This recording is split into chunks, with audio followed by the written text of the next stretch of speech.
Apenas. Ok.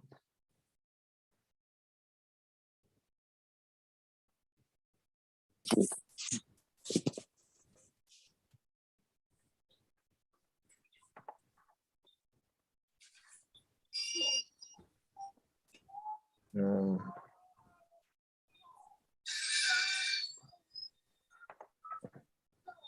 Buenas noches, estamos en vivo con el profesor Tulio Moncada. Hoy eh, hablaremos sobre un tema particularmente apasionante que se trata de algo que ha venido, digamos que, fluyendo entre las personas que manejan información en los últimos tiempos. Hablamos de lo que se conoce como nuevo orden mundial, algo que se mueve como entre la realidad y la fantasía, entre lo cierto y lo incierto, entre lo seguro y lo inseguro.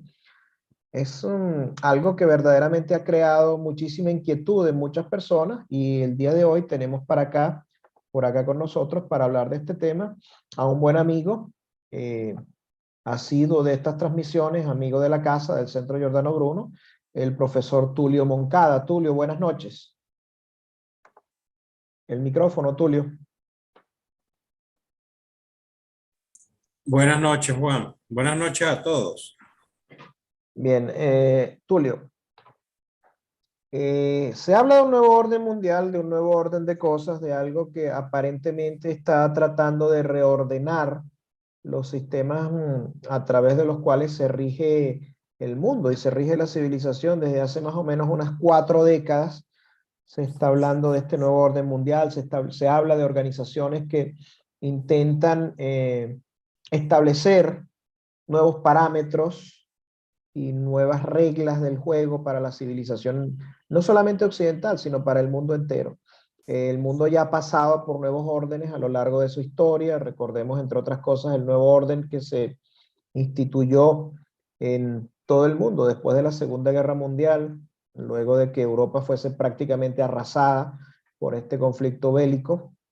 Hubo un nuevo orden que comenzó en Europa gracias al Plan Marshall y la intervención de los Estados Unidos como árbitro de los destinos de Europa Occidental y de la Unión Soviética como árbitro de los destinos de los países que fueron ocupados por el Ejército Rojo hacia el final de la Segunda Guerra Mundial y que posteriormente se volvieron parte de la órbita soviética a lo largo de casi 40 años, 50 años. También hubo un nuevo orden mundial al final de la Primera Guerra Mundial, con la desaparición del Imperio Germano, la desaparición, entre otras cosas, de el Imperio Ruso, el derrocamiento de los zares de Rusia, de la familia Romanov, eh, llevado a cabo por la revolución bolchevique comandada por Lenin. Hubo también un nuevo orden mundial después que el Imperio francés de Napoleón Bonaparte fuera derrotado.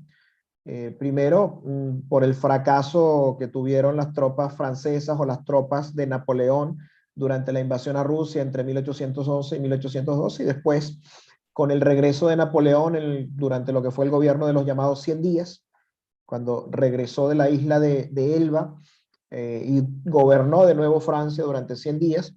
Napoleón fue derrotado nuevamente, esta vez en la batalla de Waterloo, por el duque de Wellington y condenado al exilio en la isla de Santa Elena. Allí hubo un reordenamiento, digamos, de la estructura política, de la estructura territorial europea que había sido verdaderamente alterada durante las guerras napoleónicas. Allí también hubo un nuevo orden, quizás no mundial, pero sí europeo. Tulio, háblanos de lo que es para ti el nuevo orden mundial que está en boga actualmente y cuáles podrían ser sus principales características. Te escuchamos, Tulio. Bueno, sí, buenas noches entonces a todos los que nos ven en directo y a los que nos verán luego en diferido por los diferentes canales nuestros. Con respecto al nuevo orden mundial, hay personas que piensan que el nuevo orden mundial es una cuestión únicamente económica. Se habla, claro, el dinero, el tema del poder económico puede cambiar en el mundo y generar una organización del mundo diferente que podríamos llamar una nueva organización, un nuevo orden. Es algo que está pasando ahorita en vivo y en el mundo pues, a raíz de la guerra de Ucrania. Pero yo pienso que más importante que el tema únicamente económico, de poder económico, es lo que se quiere hacer, lo que algunos quieren hacer a nivel de poder político, de dominación. De hecho, hay muchas teorías o hay varias teorías que hablan de grupos que desean hacer cambios en la organización actual y de eso quisiera comentarles, poder hablarles de todo, de varios de los sujetos de los actores de estos cambios, de los que posiblemente de los que son ciertos, de los que son reales, conocidos, de algunos que se habla y de otros que posiblemente son ficticios. Pero en todo esto hay varios temas, varios personajes, digamos, o entidades que debemos reconocer, identificar por separado para poder tener claro de qué es lo que estamos viviendo, qué es lo que estamos viendo, qué es lo que es cierto y qué es lo que no es cierto. Entonces, hay varias definiciones y yo lo primero que quiero decirles es que hay un movimiento que es una ideología que se ha ido desarrollando a nivel mundial, basada esencialmente, bueno, relacionada también con movimientos de izquierda y con gente que detiene el poder en las sombras, vamos a decir, o que supuestamente detiene el poder en las sombras a nivel de instituciones y que pueden ser privadas o que pueden ser públicas. Esta ideología de la que les quiero hablar se trata de esencialmente del globalismo. El globalismo es el que está tratando de imponer un nuevo orden mundial en lo político, en lo social, en lo económico, evidentemente, y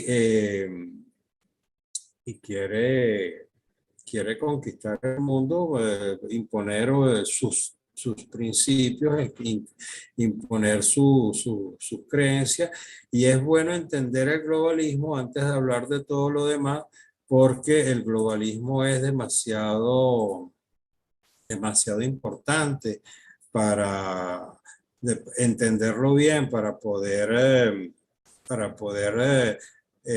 después de esto hablar de quiénes son las personas que están detrás de esa búsqueda de un nuevo orden mundial.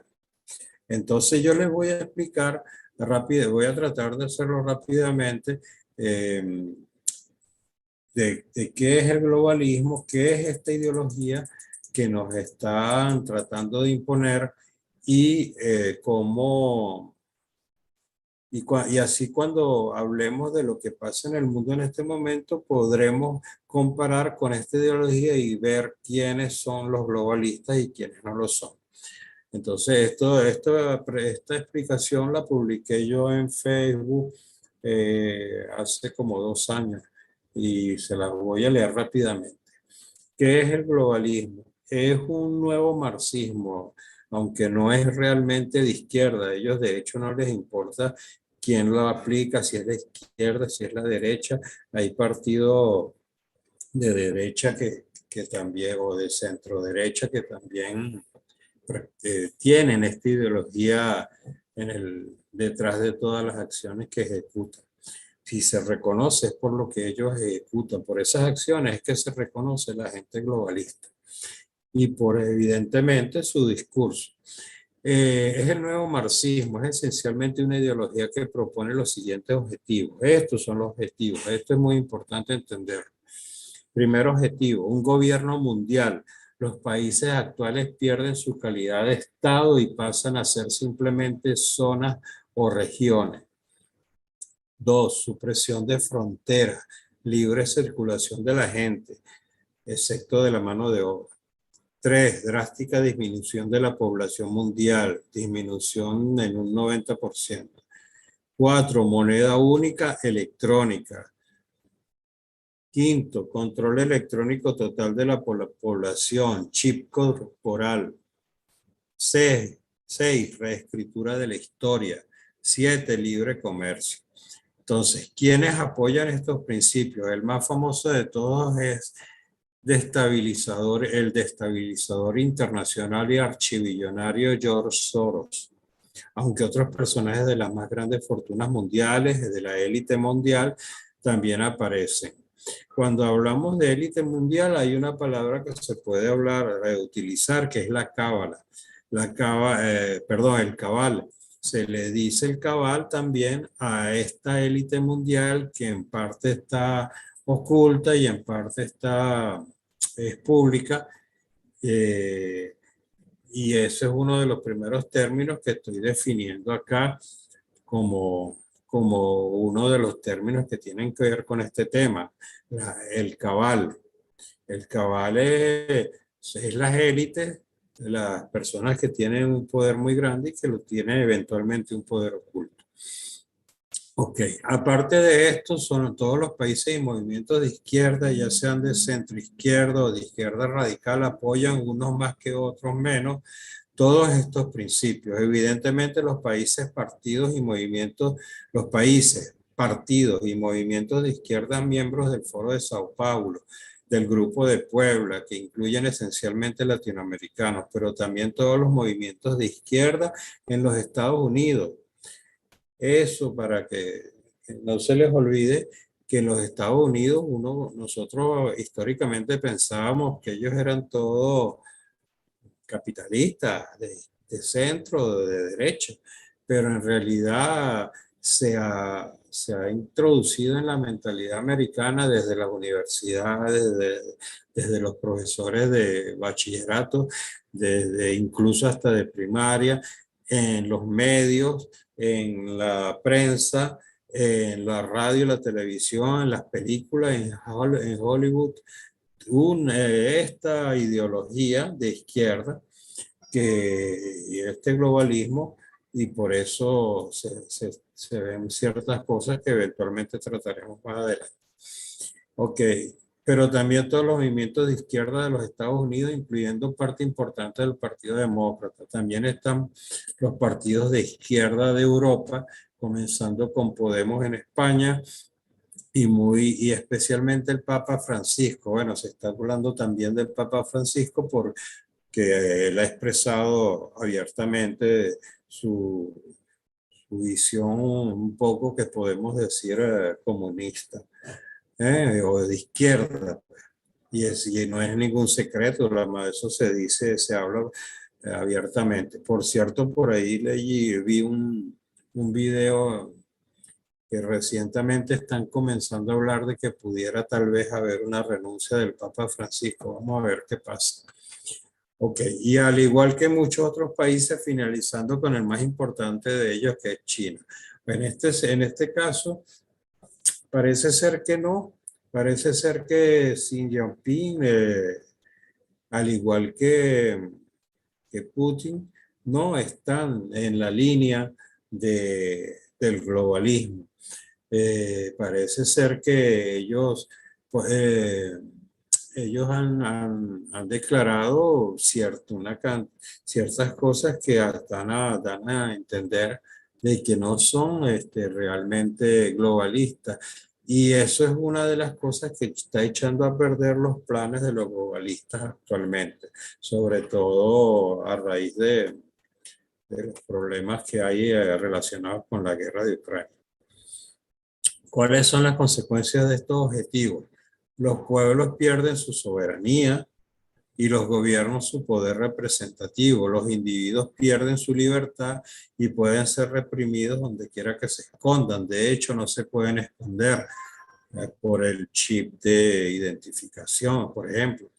y la élite se refuerza, porque claro, a nivel de pueblo la gente será toda pobre. De hecho, los globalistas tienen una frase que dice que en un futuro próximo no tendrás nada y serás muy feliz. Eh, entonces la gente, el pueblo será, no tendrá nada, pues. Y los que seguirán siendo, los que dirigirán todo por la fuerza de su poder económico y político serán las élites. ¿Cómo alcanzar estos objetivos? Cambiando la mentalidad de la gente, lavándole el cerebro y promoviendo por todos los medios la nueva visión. Las grandes crisis mundiales ayudan. Por ejemplo, la reciente pandemia que afectó el mundo entero. Eso es una de las cosas que de cierta manera ayudan a ir reforzando el poder mundial. Para esto ya los comunistas rusos en su época, al final de la Guerra Fría, y luego los comunistas cubanos comenzaron a penetrar ideológicamente todos los países y en especial los Estados Unidos. Se penetró con ideología de izquierda el sistema educativo desde la primaria hasta la universidad. Se tomó el control de la producción de películas, Hollywood, Netflix, Disney. Por cierto, ustedes saben que Elon Musk dijo recientemente que Netflix estaba perdiendo dinero por el virus eh, woke, woke. Entonces la gente se preguntaba, ¿pero qué es eso del virus woke? Pues resulta que en los movimientos de derechos humanos y los movimientos sociales y, por ejemplo, los movimientos antirraciales, bueno, relacionados con los problemas raciales, tomaron mucha importancia, poco a poco han ido tomando mucha importancia, pero a veces más de la cuenta. Y, es igualmente ahora con el tema del LGTB, la diversidad sexual, la gente se ha comenzado a ver, por ejemplo, en Hollywood, en Netflix, en Disney, que quieren imponer que haya diversidad en las películas cuando que no hay razón para ello. Por ejemplo, ponen una persona de color, una persona de piel negra como rey de Inglaterra, por decir algo, ¿no? Por dar un ejemplo, cuando efectivamente no es posible que algo así haya pasado en la historia. El caso entonces, ¿qué pasó con eso? Que Netflix se vino abajo, se han salido miles de personas porque se cansaron de esa imposición, de ese virus woke, de esa tentativa de imponer por la fuerza la igualdad de personas, cuando en el mundo real, en la vida real, no es así. Y Disney tiene problemas también graves porque que trató de imponer la educación sexual desde los niños muy pequeños, mostrando imágenes de pareja del mismo sexo besándose, aunque sea hasta en las comiquitas, pues. Y a la gente, bueno, no le gustó tampoco que les fueran a enseñar a sus niños a ser gay desde pequeñitos.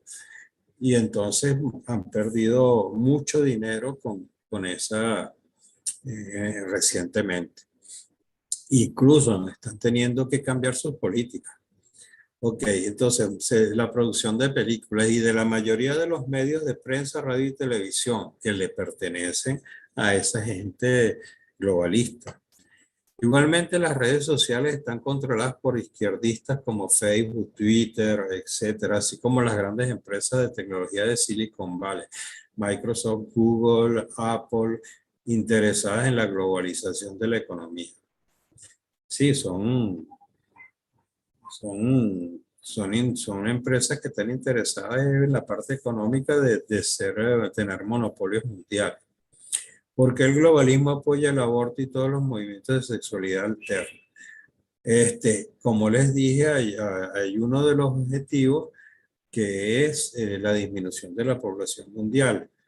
Entonces, eso se puede lograr por este medio, entre otros, ¿no? Claro, también está las hambrunas, también están las guerras, por eso no se extrañen que haya gente que promueva hambrunas y guerras. Por ejemplo, para mí, lo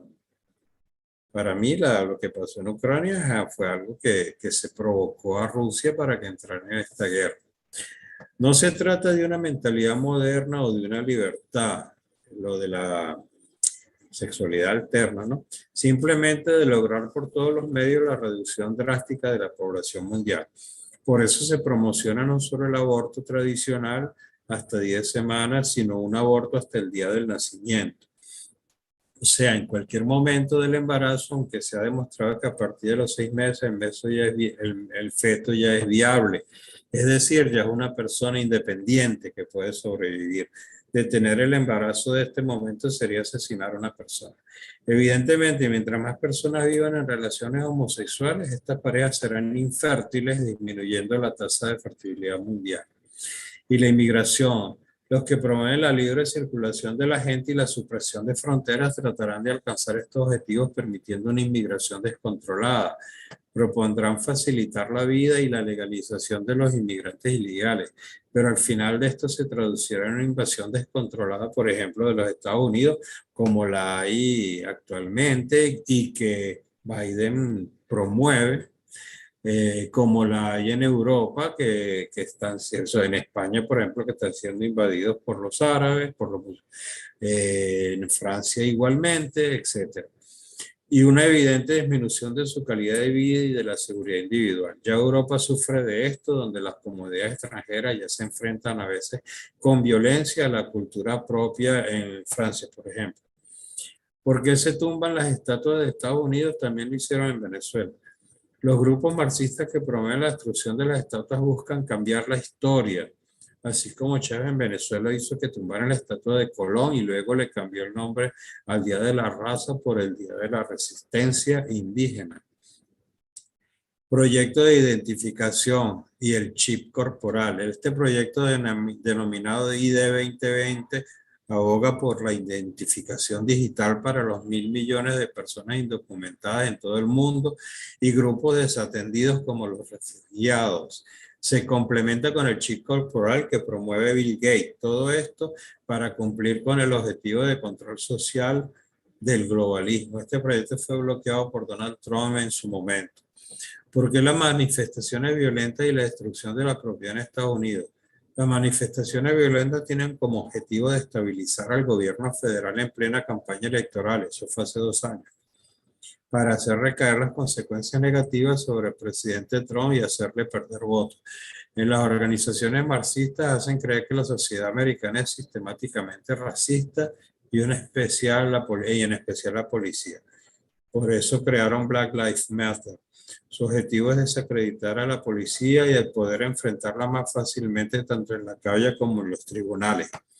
Hacer creer que la sociedad es racista y antifeminista, homofóbica, es para que la sociedad crea que es mala y hay que cambiar sus principios para imponer lo que son favorables al globalismo. Les recuerdo que recientemente Depp, ¿cómo es que?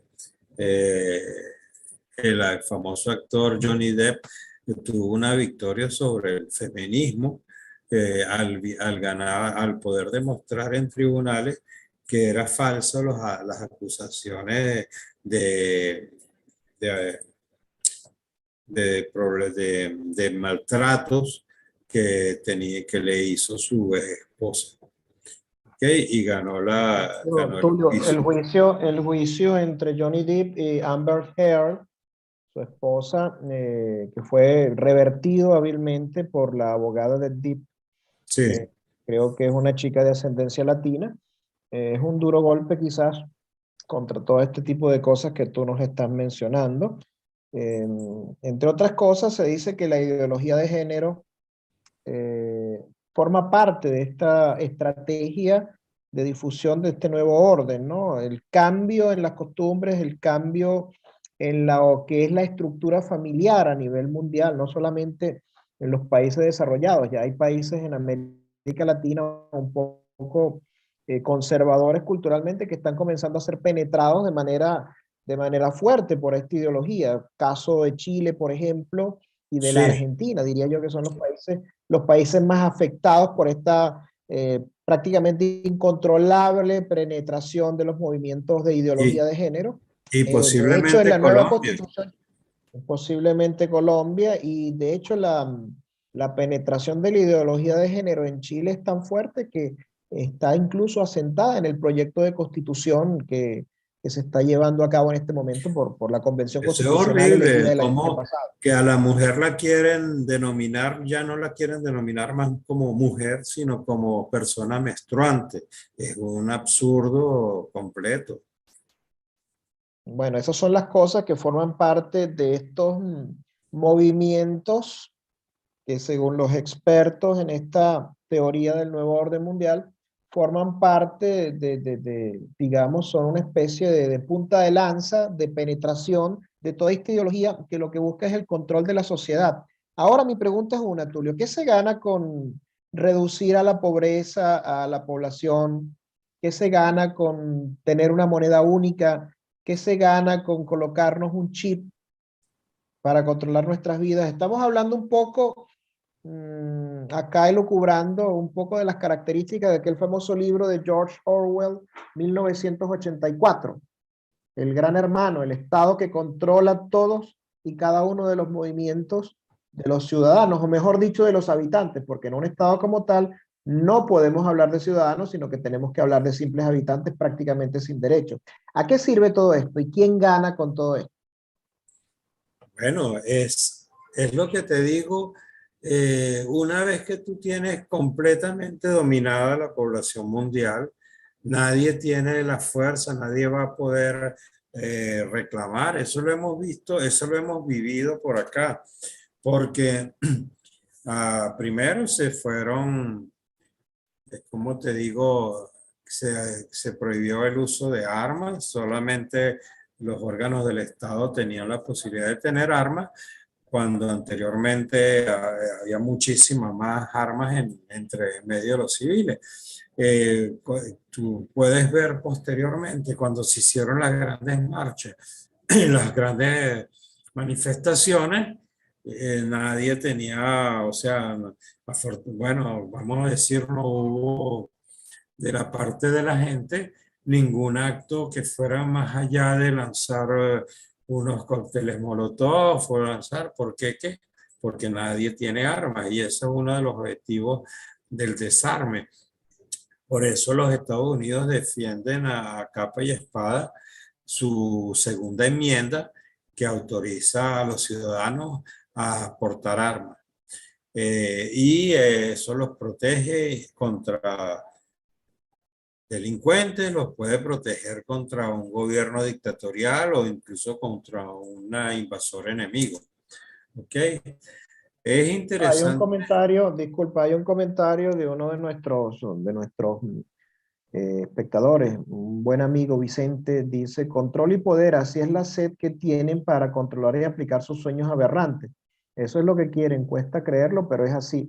Respecto a la defensa de la segunda enmienda de la Constitución de los Estados Unidos y todos los esfuerzos que ha hecho la administración Biden por cambiar la situación del porte de arma o el derecho de tener arma en los Estados Unidos, recordemos, entre otras cosas, que hace unas 10, 12 días, a raíz del tiroteo que sucedió en esta escuela de Texas, en la cual murieron 22 personas, entre ellos lamentablemente la mayoría niños, los demócratas intentaron presentar una moción de reforma, creo que de la segunda enmienda de la Constitución de los Estados Unidos, y esto fue bloqueado por por los miembros, en este caso, de la Cámara de Representantes del Partido Republicano.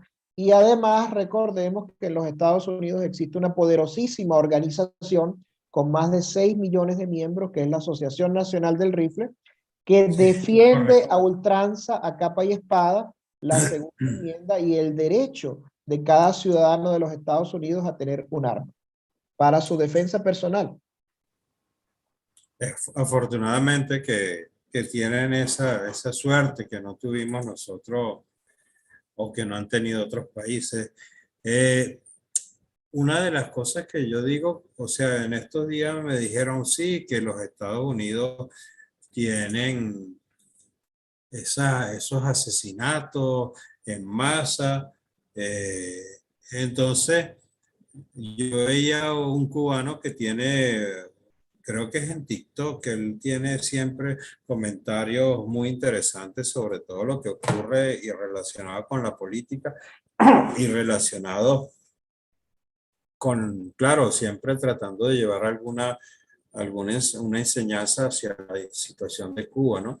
Y entonces él decía, las, eh, los latinos, algunos latinos, presidentes, gente de gobierno, hacen comentarios sobre las matanzas y los problemas de armas de Estados Unidos y no se dan cuenta que el nivel de criminalidad y el nivel de violencia en esos países latinos de donde son originarias estas personas es muchísimas veces más alto que la situación en Estados Unidos.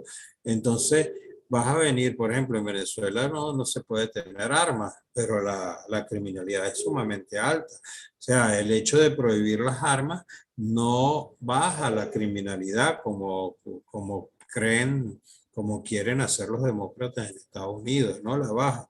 Así que más bien al contrario, aquí en Venezuela, por ejemplo, los criminales son felices porque aquí te asaltan, te pueden matar y nadie los va a encontrar ni nadie los va a llevar a juicio. ¿Ok? Bueno, con respecto aquí a algunos otros, ¿cómo te digo? Algunas otras definiciones que quería hacer es que ya les hablé del cabal. El cabal, como les digo, es esencialmente todo ese poder de personalidades, de familias que tienen mucho poder y ahorita vamos a hablar de más en detalle de esas familias. Ahora les quiero hablar del Deep State. El Deep State o estado profundo se habla esencialmente en los Estados Unidos, pero puede haber Deep State en otros países y pueden eventualmente coordinarse entre ellos. El Deep State es más que todo los funcionarios del gobierno de los Estados Unidos que no cambian cada 4 años cuando cambia el presidente. O sea, son funcionarios de carrera que eventualmente pueden llevar una política propia o pueden influir en las actividades que tienen como tarea, como trabajo, influir con una mentalidad propia diferente, no, eventualmente a la del presidente de turno. O sea que tú puedes tener un presidente de derecha y puedes tener un deep state que es completamente de izquierda y completamente opuesto. Y que, por ejemplo, va a hacer cosas que irán en contra de las políticas del presidente de turno. Eh, una demostración, para mí, en mi opinión, una demostración del tema del Deep State fue la muerte del presidente Kennedy.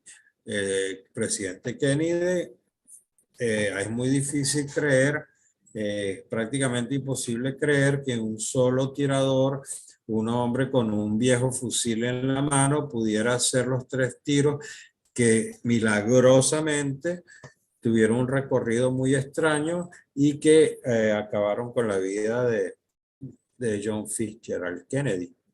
Eso, si no es él, entonces tiene que haber habido un complot de muy alto nivel en el cual se involucraban de alguna manera lo- lo- la- los organismos de seguridad del Estado, las agencias de seguridad del Estado, y tal vez las mafias y etcétera, etcétera.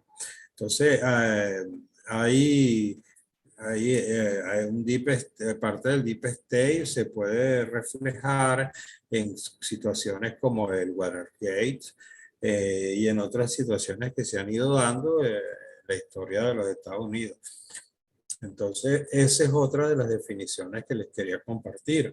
Entonces, luego vienen los sombreros blancos y los sombreros negros, de cierta manera tratan de darnos de hablarnos de acciones que ejecutan los servicios secretos, de unos en favor de los globalistas, que son los sombreros negros, y otros en contra de los globalistas, que son los sombreros blancos, que son los que están del lado que nosotros diríamos el lado de los buenos.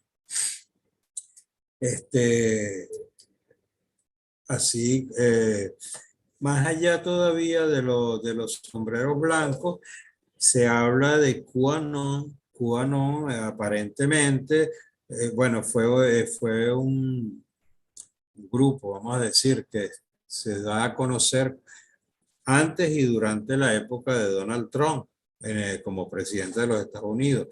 Y QAnon supuestamente serían gente de inteligencia que estaban con Trump y de cierta manera daban noticias, informaciones y contaban cosas que iban a ocurrir a futuro en sus mensajes codificados que se transmitían y que luego muchas personas iban leyendo, identificando y encontrándole correspondencia con los eventos.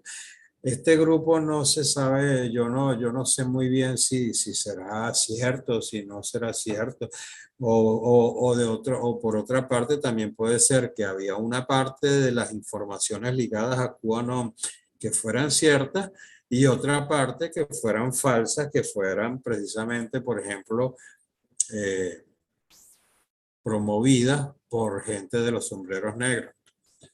Entonces, esos son los grupos que pueden haber. No recuerdo en este momento más que todo son esos, el Cabal, el Deep State, los sombreros blancos, los sombreros negros, QAnon, etc.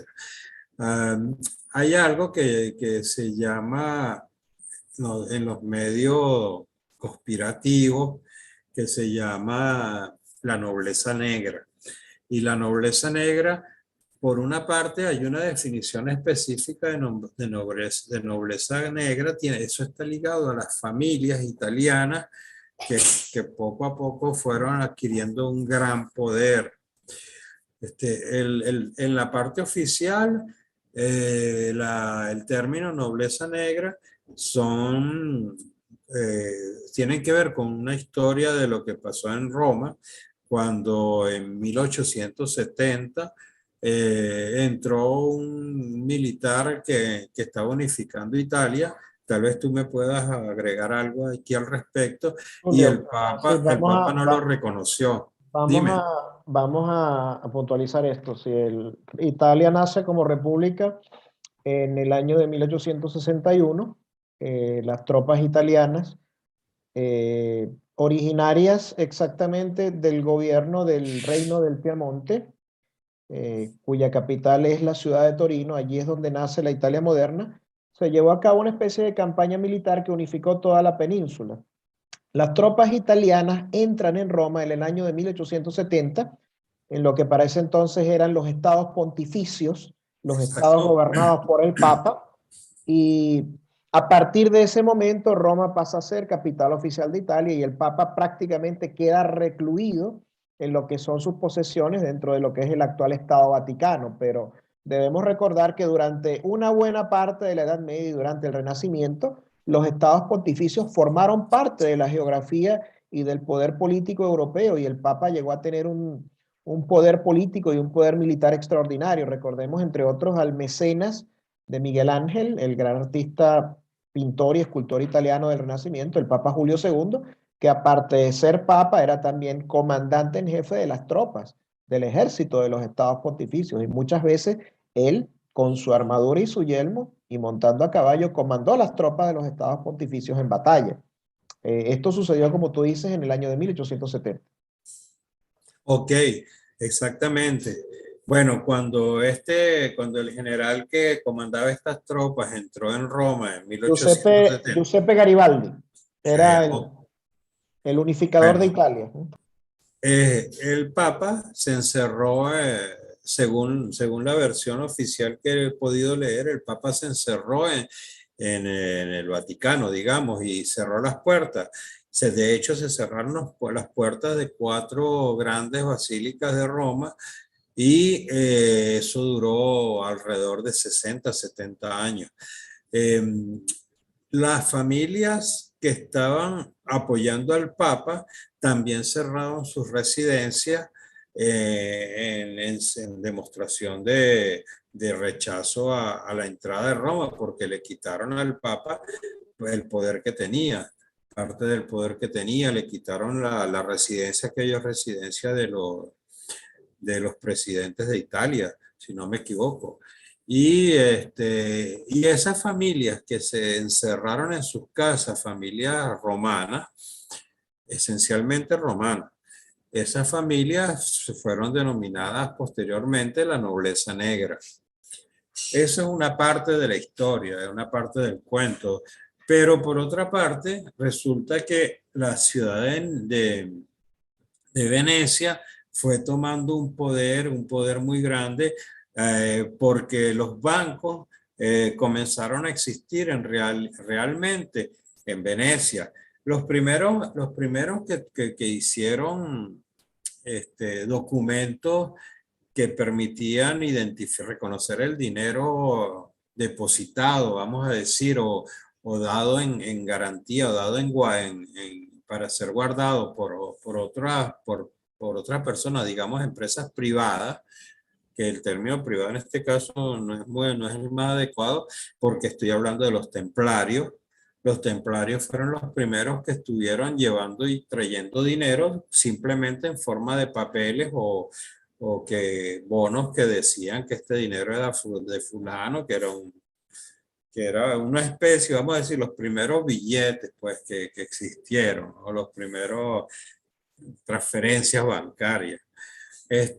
Bueno, pero los templarios son de ese momento, de esa época. Justo después se desarrolla la banca en Italia, en 2 lugares, en Venecia y el otro no recuerdo ahorita, que tú, tal vez tú lo sabes, y sobre todo en Venecia. Y se habla Venecia nuevo. y Venecia y Florencia, Julio. Ajá, exacto, Florencia. gracias.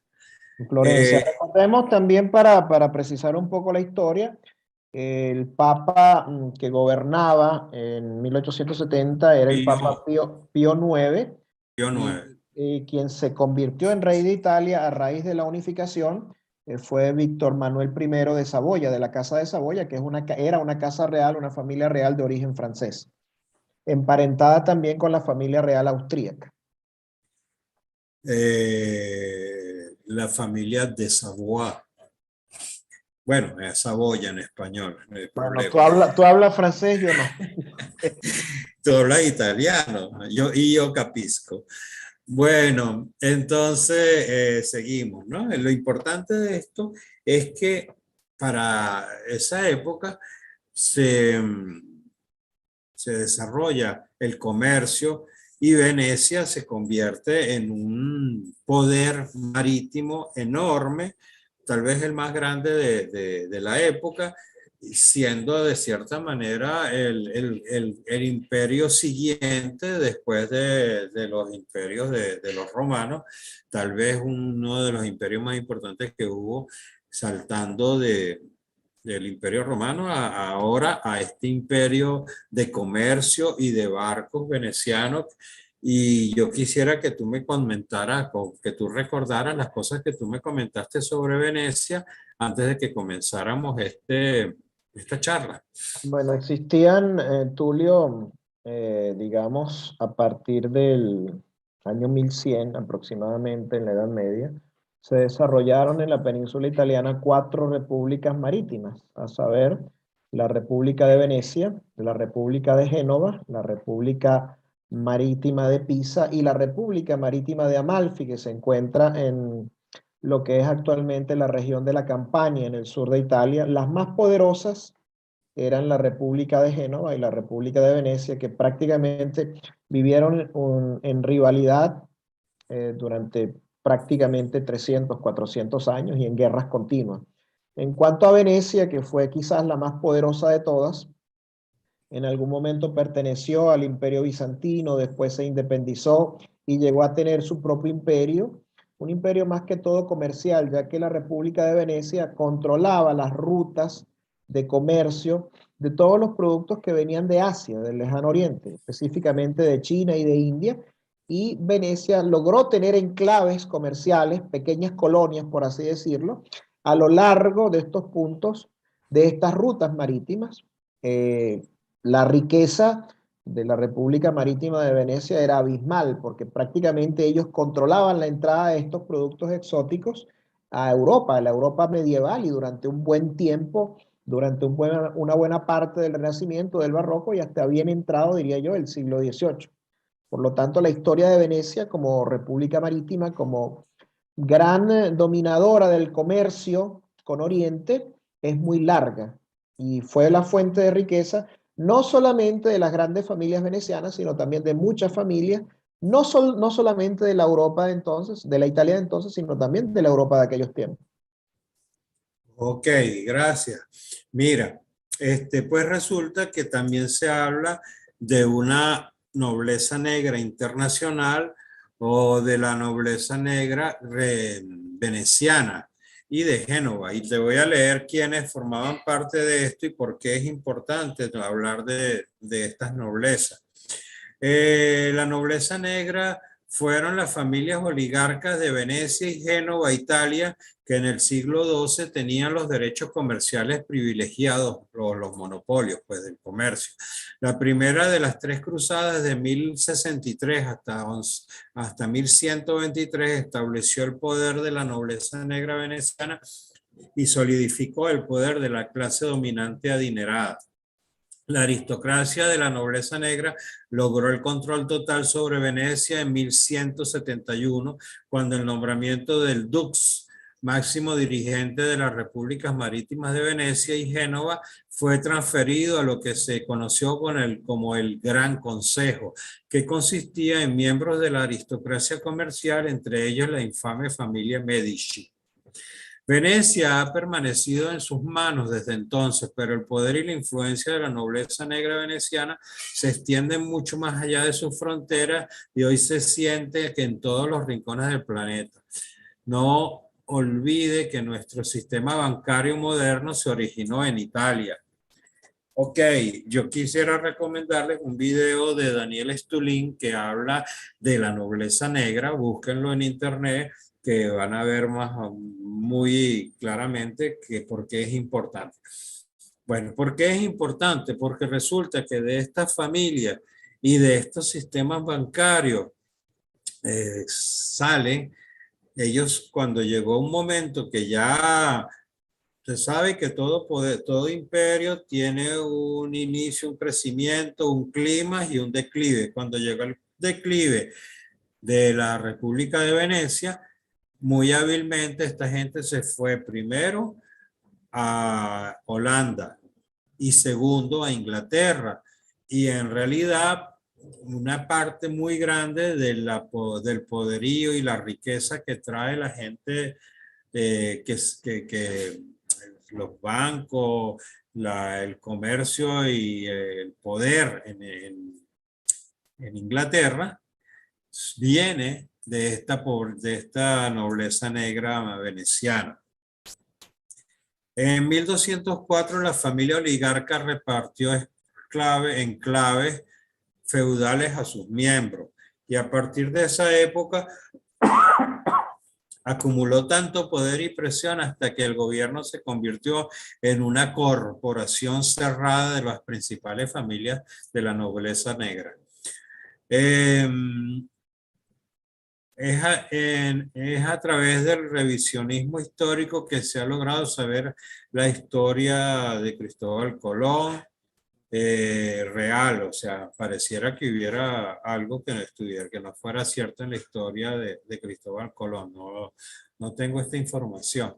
La nobleza negra se ganó su título con trucos sucios, por lo que cuando la población se rebeló contra los monopolios del gobierno, como en cualquier otro lugar, los líderes del levantamiento fueron rápidamente capturados y brutalmente ahorcados. La nobleza negra usa asesinatos secretos, chantaje, bancarrota de ciudadanos o compañías opuestas, secuestros, violaciones, de ahí su nombre. Esta parte la veo un poquito conspiranoica, pero bueno, eso es lo que trata esta historia. Ahora, actualmente, ¿qué familias forman parte de la nobleza negra? Estas son las principales familias de la nobleza negra según la recopilación proporcionada por la Biblioteca Pleiades. Todas ellas pueden rastrearse en el árbol genealógico de la familia Windsor, de la corona británica. De ahí que el Imperio Británico contemporáneo se llame también el Imperio Británico Romano.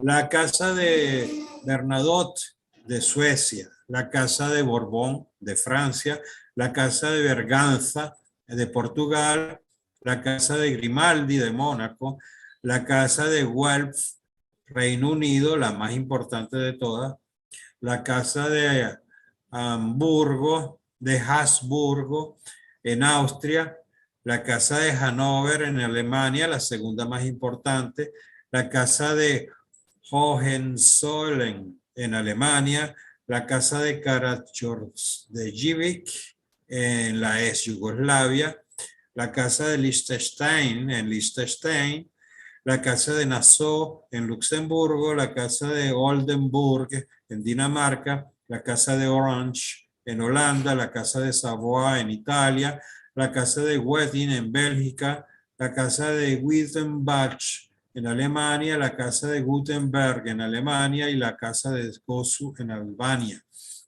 Hay otras listas y clasificaciones. Por cierto, yo había encontrado una página que era larguísima y detallaba nombres de familias y sus relaciones tanto con poderes civiles, gobiernos, reyes, etcétera, incluso organizaciones como organizaciones religiosas, etcétera, y también hasta con mafia, incluyendo, por decirte algo, gente como los motorizados de los Estados Unidos, que forman grandes grupos. Hasta esas relaciones salían en ese documento, pero lo fui a buscar ahorita para empezar a mostrarlo y no sé, parece que lo retiraron. Muy extraño. Entonces, lo que quiero mostrarles con esto es que hay una serie de familias que están detrás, en las sombras, y que en realidad tienen el mismo origen y son los dueños del poder, de cierta parte del poder. Ok, continúa. Hay otras listas y clasificaciones de las principales familias de la nobleza negra, las cuales varían según su autor, pero lo que todas ellas tienen aristocracia europea. Todas las familias enumeradas están conectadas con la casa de Guelph. Una de las familias, esta es la de Inglaterra, pero una de las familias originales de la nobleza negra de Venecia, de la que desciende la casa de Windsor y por lo tanto la actual reina de Inglaterra, Isabel II. Los Guelph están tan entrelazados con la aristocracia alemana a través de la casa de Hannover que tomaría varias páginas mencionar todas sus conexiones. Casi todas las casas reales europeas provienen de la casa de Hannover y por lo tanto de la casa de Guelph y de la nobleza negra. Por ejemplo, el rey británico de Hannover, George I, provenía del ducado de Lunenburg, una parte del norte de Alemania que fue gobernada por la familia Guelph desde el siglo XII. Hoy los Guelph, los Windsor, gobiernan dominando el mercado de materias primas y durante años han fijado el precio del oro, un producto que no producen ni poseen. La casa de Windsor también controla el precio del cobre, del zinc, del plomo y del estaño. No es casualidad que las principales bolsas de productos se encuentren en Londres e Inglaterra. Por cierto, hago un paréntesis para recordarte que hay tres, vamos a decir, cities en el mundo que son muy importantes y que no son parte del país donde están. El primero es el Vaticano, que está en el centro de Italia, en el centro de Roma, y que no forma parte del país italiano. Esa es la primera city, la Ciudadela, vamos a decir. La segunda es la City de Londres. La City de Londres tampoco pertenece al gobierno de Inglaterra y dice de cierta forma irónica o cómica que hasta la reina pide permiso cuando va para esta zona. Es realmente el lugar donde se centra todo el poder económico de Inglaterra en la City. Es una, una zona relativamente muy pequeña, se le llama la milla dorada, porque en realidad lo que tiene es una milla o una milla cuadrada de superficie. Y la tercera citadela, vamos a decir, es Washington, D.C., toda la zona donde está la Casa Blanca, donde está el Capitolio, etcétera. Todo eso también es una citadela especial, es una corporación. Es una corporación, de hecho los Estados Unidos tienen que ver con una corporación que lo firmó lo firmaron en una asamblea del Congreso de los Estados Unidos después de la guerra de secesión, creo, si no me equivoco. Y Inglaterra estaba muy débil, perdón, los Estados Unidos estaban muy débiles en ese momento, necesitaban dinero y ese fue uno de los acuerdos que tuvieron precisamente con la City de Londres. Y, ahí se creó la Corporación de los Estados Unidos. Y toda esa parte donde está el Capitolio no es legalmente o prácticamente no es territorio de los Estados Unidos, sino es un territorio especial, con un estatus especial. Eso fue una de las cosas que aprendimos cuando en la época de Trump se destaparon, se destaparon unas cuantas informaciones así muy extrañas, que la gente no sabía. Bueno, creo que es suficiente con esto para que vean más o menos que aquí después hablan de gente más específica, ¿no? Pero ya esto es suficiente por la nobleza negra. Vamos a ver qué otra cosa les tengo por acá. ¿Quién forma parte? Ay, este es lo mismo. A ver. Bueno, hay hay un artículo que es muy interesante. Ay, bueno, tenía un artículo que quería comentarles, pero no lo encuentro. Les voy a hablar por encimita de varios temas. Cuando hablamos del cabal, el poder económico, el poder político que está escondido detrás, ahí tiene varias organizaciones de nivel mundial que son conocidas, que son oficiales y que a veces no sabemos para qué se reúnen. Por ejemplo, tenemos el grupo de Bilderberg, que en realidad es un Bilderberg, es un cantón en Suiza, y allí es donde se reúne la gente más poderosa de la Tierra, y no se van a reunir para para jugar bridge, por ejemplo, se reúnen para decidir cómo van a evolucionar las cosas. Esta es la gente que está detrás de estos temas del globalismo y también de estos temas de nuevo orden mundial. También están las reuniones del G20, del G7, del G20, o sea, allí también se maneja ese tipo de poder. Están las tecnológicas y multinacionales como estas, Facebook, Twitter, Instagram, Google, Amazon. Esas tecnológicas forman parte de los globalistas, puesto que todas las acciones que han tenido y toda la censura que han manejado, por ejemplo, contra Trump, con toda la protección que han dado a las empresas que fabrican medicamentos, en cuanto a lo que hemos venido sufriendo en los últimos 2 años. Todo eso muestra que esas empresas están completamente alineadas con el globalismo. Hay algo muy importante, como les dije, la nobleza negra se fue a Inglaterra y ahí por allí se creó, se desarrolló la familia Rothschild. Y la familia Rothschild, yo les recomiendo que vean un video que es muy largo, son como 5 horas, que yo tengo en mi canal, Tulio Moncada, en YouTube, que lo tengo como video que me gusta, que trata de la familia Rothschild. Yo les recomiendo que busquen quién es y cómo alcanzó el poder la familia Rothschild. En un resumen muy corto, pues puedo decir que primero hubo el Rothschild padre y los 5 hijos que él tuvo, ya comenzando a ser banquero. Mandó uno a Londres, mandó a uno a París, mandó a uno a Múnich, a Alemania, etcétera. Mandó los 5 hijos a las principales capitales.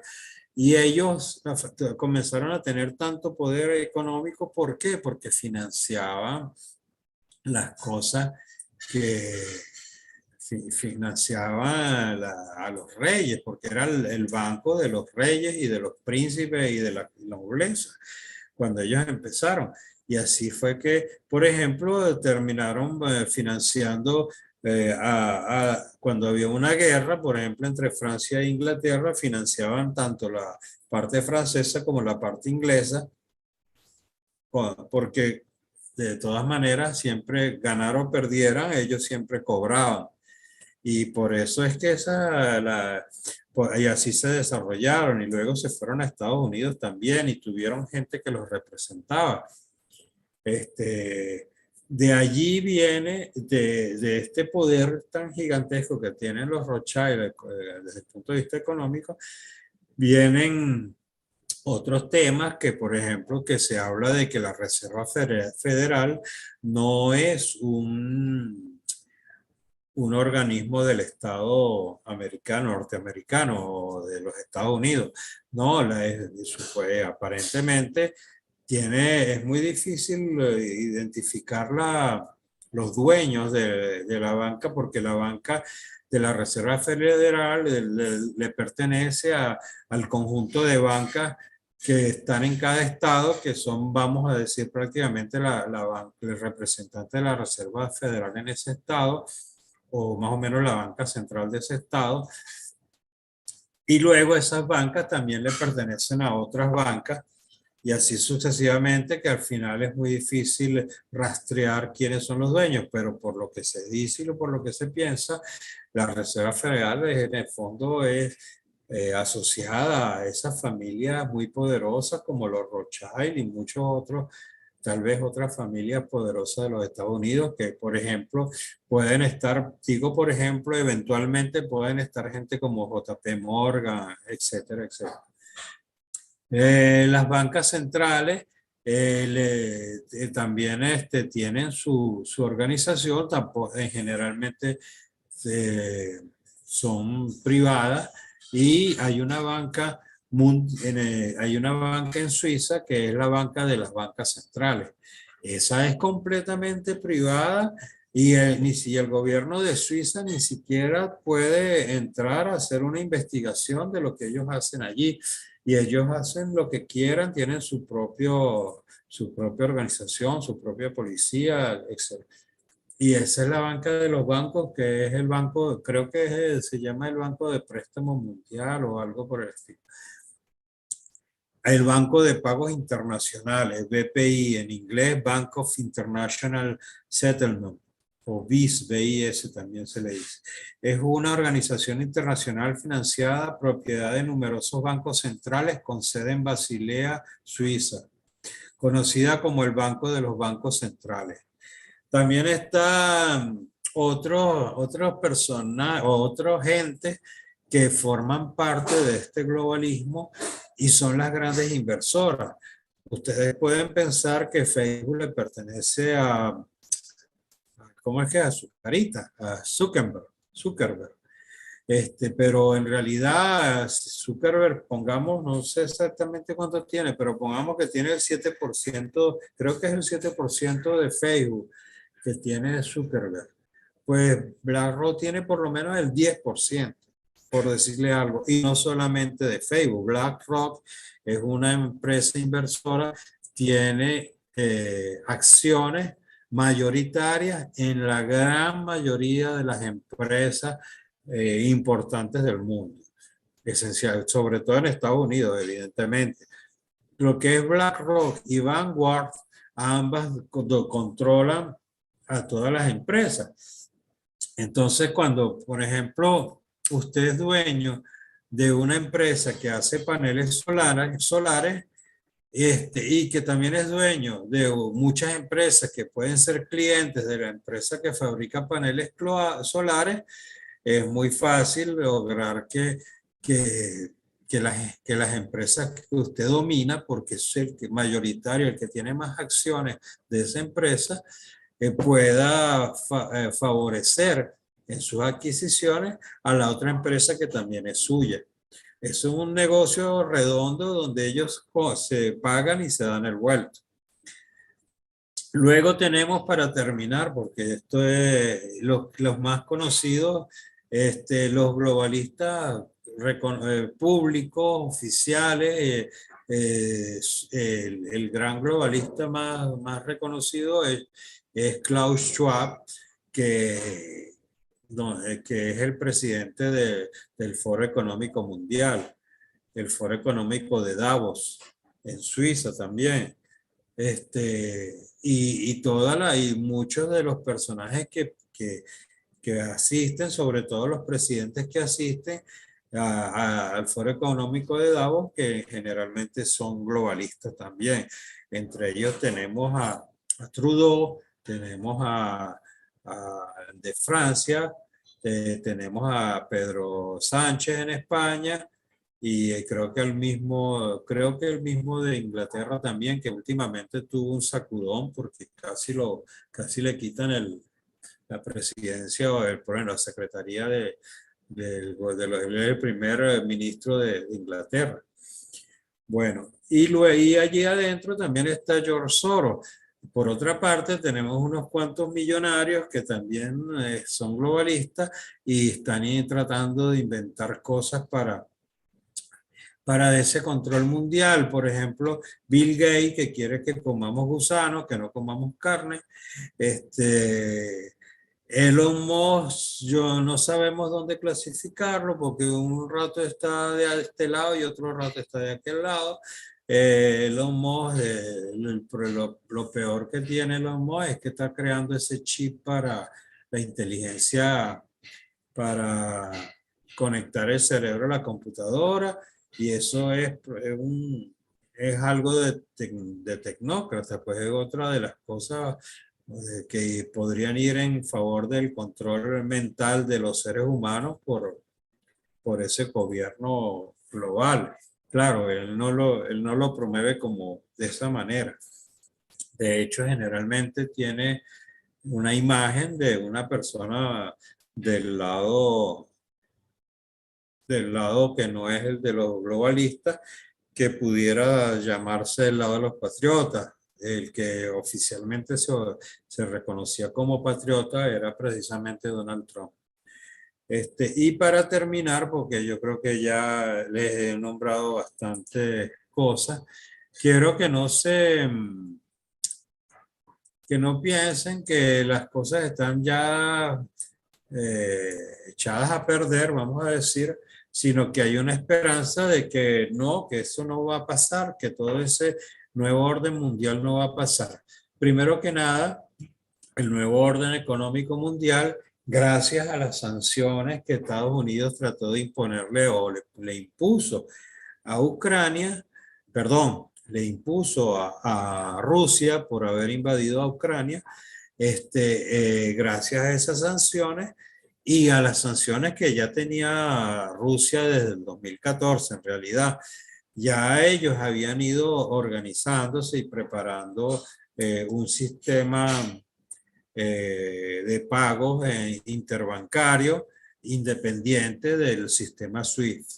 Y actualmente lo están ya tratando, ya tienen unos 50 bancos metidos en ese sistema donde están chinos, están rusos y comienzan a estar otros países. Porque la cuestión es que esos países no están ya apoyando, están creando un nuevo orden mundial económico que es independiente del dólar y que se va a manejar a base de materias primas y de oro, de piedras preciosas y de riquezas propias de esos países. Entonces, ya por una parte, de hecho, varios globalistas reconocidos están dándose cuenta que el globalismo pues, pareciera que no va a llegar a ninguna parte. Y yo les voy a leer lo que dice un periodista que es muy reconocido en este tema, que dice lo siguiente. El autor del popular libro Deep State, el periodista galardonado Alex Newman, dice que los globalistas del Deep State, que ya lo dijimos, el Estado profundo, temen que el mundo se esté dando cuenta de la tiranía que están tratando de imponer en todos los países del mundo, incluido Estados Unidos. Las cosas no van tan bien con el supuesto reinicio como habían previsto. De hecho, el mismo George Soros tuvo unos comentarios ahorita en el foro de Davos, a la apertura del foro, donde parece que reconoce que las cosas no están muy bien para los globalistas. Newman explica, el estado profundo está en un momento de hacer o morir en este momento. Ellos, las élites o la clase depredadora, reconocen que ahora están atrapados en esto. Si intentan retirarse, no hay retirada. La gente se está preparando a un ritmo tan rápido que están en un momento en el que van a tener que ir a por todas y a tratar de imponer toda la agenda y malditos torpedos y a toda velocidad o van a estar en un gran problema. Esta es una traducción automática del inglés, así que no les extrañe si hay alguna palabritas raras allí o traducciones raras. Van a ser procesados. En este momento hay conversaciones en las oficinas de los fiscales generales del Estado, todos en todo el país, y esto es un problema. La gente está exigiendo enjuiciamiento. En este momento las élites o la clase depredadora se dan cuenta de que si no avanzan muy rápido van a perderlo todo. Posiblemente podrían terminar enfrentando una verdadera responsabilidad. Creo que ahora estamos en una situación muy peligrosa. Cuando las personas se encuentran en una posición como esta, no tienen muchas opciones. O cancelan las elecciones, o hacen trampa como locos, o simplemente derrumban todo. La forma en que van las cosas en este momento, con la inflación fuera de control, la crisis alimentaria y la hambruna a la vuelta de la esquina, por supuesto, que ellos diseñaron, y la viruela del mono y la gripe aviar tienen todas las crisis alineadas. Te das cuenta que todavía tienen muchas opciones para jugar. Sospecho que habrá algunos acontecimientos muy interesantes entre ahora y las elecciones intermedias. Si tuviéramos elecciones honestas, estarían totalmente arruinadas, estarían fritos y lo saben. Newman cree que el próximo movimiento del Deep State puede ser una combinación de crisis que podría incluir el colapso del poder adquisitivo del dólar estadounidense y una crisis alimentaria que ya es un bloqueo en un futuro no muy lejano. Esto lo está diciendo todo el mundo, lo está diciendo incluso gente de globalistas famosos. Por ejemplo, el presidente de BlackRock dijo que venía una crisis tremenda. En las noticias salen todos los días que viene una crisis alimentaria, en parte relacionada con el bloqueo de los alimentos en los puertos ucranianos, etcétera. Bueno, eh, entonces, el colapso del poder adquisitivo del dólar. ¿Por qué? Porque al crearse un nuevo, eh, al crearse un nuevo, una nueva manera de hacer negocios basados no en dólares, sino en las monedas de los países, por ejemplo, ruso, el rublo ruso o el yen o la moneda china. Eh, Al crearse eso, entonces el dólar no pierde esa capacidad que tiene de mantenerse viviendo de la deuda. Y la inflación se dispara. Y ya lo están viendo en Estados Unidos, el dólar va para arriba o va para abajo, o tal vez es mejor decirlo así, porque todo está subiendo de precio, lo que es el petróleo, todo, y todo por culpa de las decisiones tomadas precisamente, esencialmente por Biden, de sancionar a Rusia y de provocar esta guerra, porque prácticamente la provocó Biden, la guerra de Ucrania. Bueno, es mi opinión. Hay una Eh, cosa, Tulio, que quisiera acotar, que hace un par de días se difundió en los principales medios de comunicación del mundo una apreciación del Banco Mundial acerca de la posibilidad de que entremos en un periodo de estanflación. Cuando hablamos de estanflación en términos económicos, nos estamos refiriendo a un escaso crecimiento o crecimiento nulo de los productos internos brutos de las naciones y elevada inflación en todos los países. Ya creo que esto se está comenzando a ver en Europa, en la zona económica europea, y se está viendo también en los Estados Unidos, con la altísima inflación que ha presentado el sistema económico de los Estados Unidos, sobre todo en la inflación interanual. La inflación en mayo de este año fue altísima, ¿no?, para lo que para lo que son las estadísticas de una economía como los Estados Unidos, y eso, bueno, son signos alarmantes de un panorama económico desolador, quizás una crisis económica inmensamente superior a la crisis de 2008. Quizás estamos hablando de un panorama tan tétrico como el de la crisis de Wall Street del año de 1929, por ejemplo. la cosa viene posiblemente muy fea. El presidente Jarrod dijo que posiblemente algunos países de Europa iban a quebrar, para que vean por ejemplo, habló de España y de Francia. Bueno, eso ya es extremo, pues. De hecho, España está al borde de la fallida, del default, porque está extremadamente endeudado. Y así otros países. Y con esta crisis, bueno, quién sabe qué irá a pasar. El dólar sigue subiendo, sigue subiendo. Y, yo lo que pienso es eso. Los europeos, por estar obedeciendo lo que les manda a hacer Biden, y las sanciones, por estar diciendo sí, sí, todas las sanciones que Biden ordena, y entonces ellos van y las aplican también. Entonces ahora no tienen gas, ahora están pagando el gas 3 veces más caro que lo que le costaba cuando se lo compraban los rusos. Ahora están teniendo muchos problemas en muchos ámbitos, y precisamente como consecuencia. La primera víctima de esta guerra, evidentemente, fue los ucranianos, pero la segunda víctima son los europeos. Aquí veo que me hicieron una pregunta en el chat. Este, Me están preguntando, ¿realmente existen las votaciones en las naciones? ¿Estamos eligiendo o nos eligen los líderes que les interesan?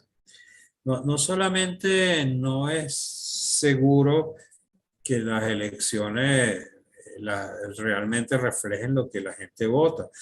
Por ejemplo, hay un alto porcentaje de los americanos, tal vez la mayoría de los republicanos en Estados Unidos, piensan que las elecciones de Trump contra Biden fueron esa palabra que empieza por F y que no se puede decir en este canal, bueno, en YouTube.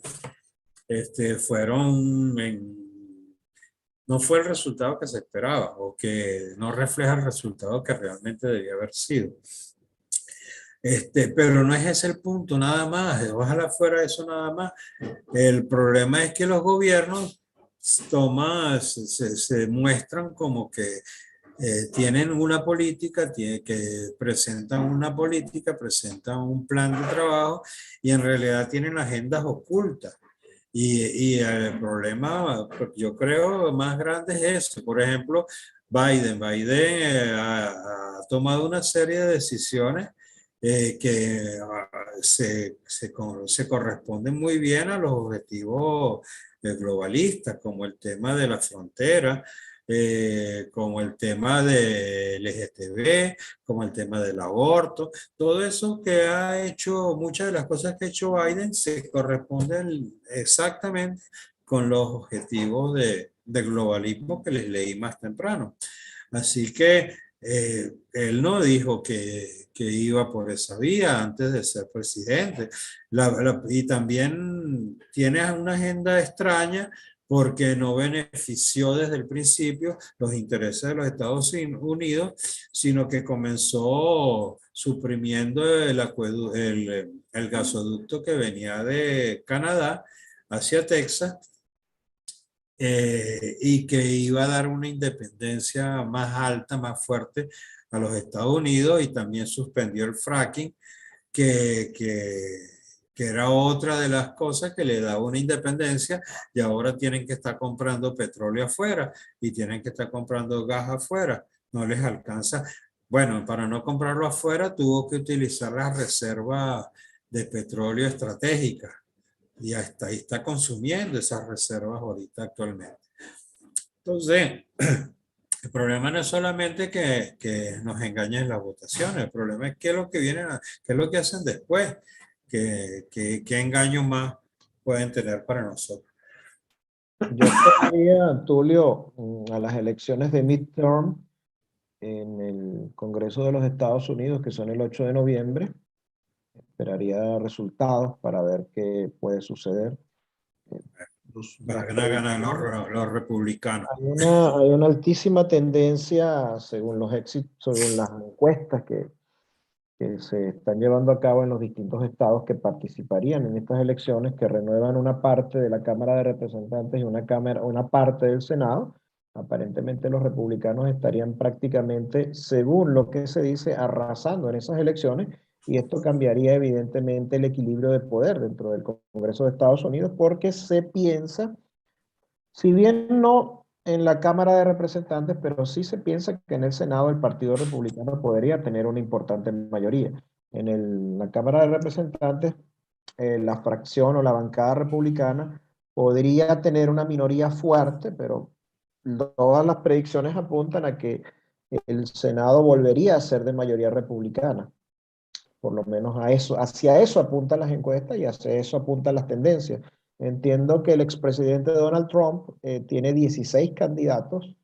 Dentro de estos candidatos a la renovación de curules y de escaños dentro del partido, dentro del Congreso de Estados Unidos, para el 8 de noviembre. Y esto, pues, evidencia la fortísima influencia que Trump sigue teniendo dentro de las salas radicales y conservadoras del Partido Republicano, especialmente en lo que se conoce como el Tea Party, que sería el ala más radical del Partido Republicano, el Partido Conservador, por así decirlo, en la política de los Estados Unidos. Bueno, yo pienso que, o mejor dicho, las encuestas actualmente dan ganadores a los republicanos. Pero bueno, hay varios problemas. Las cosas no han cambiado mucho y no se pudo demostrar, o sí se pudo demostrar, pero a bajo nivel, no ha escalado, que hubo actuaciones irregulares en las elecciones pasadas. Entonces creo que todavía estaba en vigor, en vigencia, lo del voto por correspondencia. Y el voto por correspondencia se presta a cualquier manipulación. Precisamente las investigaciones que se hicieron en algunos estados lo que más muestran es la cantidad de situaciones extrañas, por no decir otras palabras, que, que, que ocurrieron relacionadas con el voto por correo, pues el voto en ausencia. Entonces, bueno, esperemos que haya un control más grande, que las cosas se hagan bien que realmente gane el que la gente quiere, si es realmente eh, la gente que quiere que gane Trump, bueno, que gane los republicanos, que gane Trump, que gane todo. Vamos a ver qué pasa. Yo estoy en ese aspecto, yo soy optimista, espero que ocurra algo bueno. Bueno, Tulio, no sé si tenemos algo más que agregar, si hay alguna Bueno, pregunta. hay mucho que agregar, pero no será para hoy ya. Yo creo que es suficiente. Creo que ha quedado bastante claro un poco lo que es la gente que está detrás del globalismo, quiénes son las familias, quién es el cabal, quién es el deep state, todo eso. Yo creo que espero que eso haya quedado claro y que puedan sacarle provecho a esta charla. Bueno, gracias Tulio por tu participación, gracias a las personas que nos han seguido a través de Zoom y en vivo a través de YouTube. Muchísimas gracias Tulio, buenas noches, gracias como siempre por aceptar nuestra invitación y nos veremos en una próxima oportunidad. Han quedado muchos temas sobre los cuales conversar. Gracias, buenas noches a Tamara y a Vicente que nos colocan sus saludos a través de el chat de Zoom y bueno, Tulio, será hasta una próxima ocasión. Saludo a Vicente Champa, que debe ser un amigo mío. Hasta luego, Hasta saludos. luego, feliz noche para todos, gracias por su atención y muy buenas.